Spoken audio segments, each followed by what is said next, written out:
Halo semuanya, terima kasih sudah berkunjung di YouTube channel The Sumual Family Ministry. Kali ini kami akan membacakan satu buku yang sangat menarik karena isinya adalah cerita tentang riwayat seseorang yang bernama Yesus.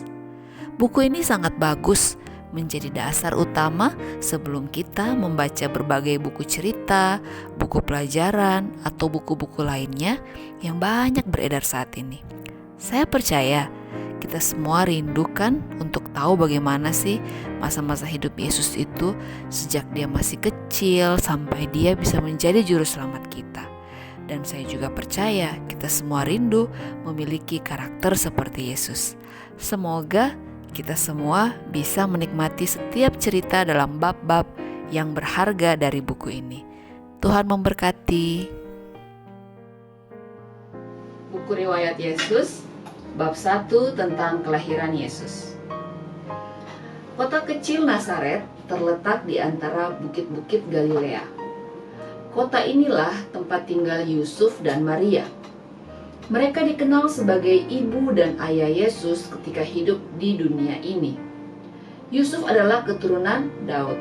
Karena itu, waktu datang perintah untuk mengenakan pajak atas penduduk, ia harus pergi ke Betlehem, kota Daud, agar namanya dicatat. Bagi orang yang bepergian pada masa itu, perjalanan ini merupakan perjalanan yang sukar. Maria mengikuti suaminya. Ia amat capek mendaki bukit Betlehem. Ia sangat menginginkan tempat beristirahat yang menyenangkan. Semua penginapan telah penuh. Orang-orang yang kaya dan berkecukupan memperoleh tempat yang nyaman. Tetapi pejalan yang miskin ini memperoleh tempat yang hina di kandang sapi. Yusuf dan Maria mempunyai sedikit harta, tetapi mereka mengasihi Allah. Inilah yang membuat hati mereka kaya dalam damai dan kepuasan. Mereka anak Raja Surga yang hendak mengaruniakan kehormatan yang ajaib. Malaikat mengelilingi dan menjaga mereka dalam perjalanan. Bila malam tiba dan mereka mulai beristirahat, mereka tidak dibiarkan sendiri. Malaikat menyertai mereka. Di palungan yang hina, Yesus Juru Selamat lahir dan dibaringkan.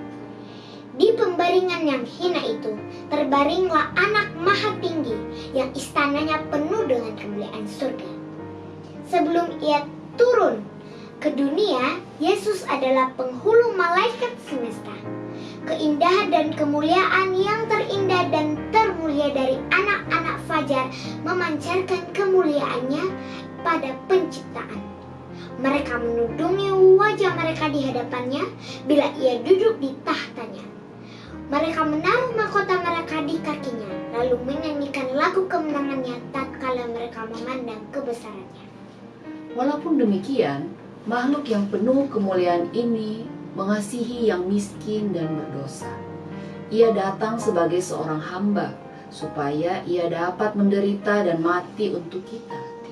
Sebenarnya, Yesus dapat tetap tinggal di sisi Bapanya, memakai mahkota kerajaan dan jubah kebesaran. Tetapi demi kita, ia memilih menggantikan kekayaan surga dengan kemiskinan dunia. Ia memilih meninggalkan jabatannya sebagai penghulu yang agung, meninggalkan malaikat yang mengasihinya. Pujaan dan penghormatan penghuni surga digantikan dengan ejekan dan penghinaan orang jahat. Karena kasihnya kepada kita, ia menanggung hidup yang penuh kesukaran dan mati dalam kehinaan. Semua ini dilakukan Yesus untuk menunjukkan betapa cintanya Allah kepada kita. Ia hidup di dunia ini untuk menunjukkan bagaimana ia menghormati Allah dengan penurutan kepada kehendaknya. Ia melakukannya supaya dengan menuruti teladannya, kita dapat pada akhirnya duduk bersama-sama Dia di rumahnya yang di surga. Para imam dan penguasa orang Yahudi tidak siap menerima kedatangan Yesus. Mereka mengetahui kedatangannya dengan segera, tetapi mereka mengharapkan Dia. sebagai seorang raja yang perkasa yang dapat menjadikan mereka kaya raya dan perkasa. Mereka terlalu angkuh untuk memikirkan kedatangan Mesias sebagai seorang anak yang hina, tak berdaya. Begitulah ketika Kristus lahir, Allah tidak memperlihatkannya kepada mereka. Ia mengirim kabar yang menggembirakan itu kepada beberapa gembala yang menjaga ternak mereka di bukit-bukit Betlehem. Mereka orang yang baik. Waktu mereka menjaga domba mereka pada malam hari, mereka membicarakan dari hal juru selamat yang dijanjikan dan berdoa dengan tulus, memohon kedatangannya, sehingga Tuhan mengutus utusan yang penuh kemuliaan dari istananya untuk mengajar mereka.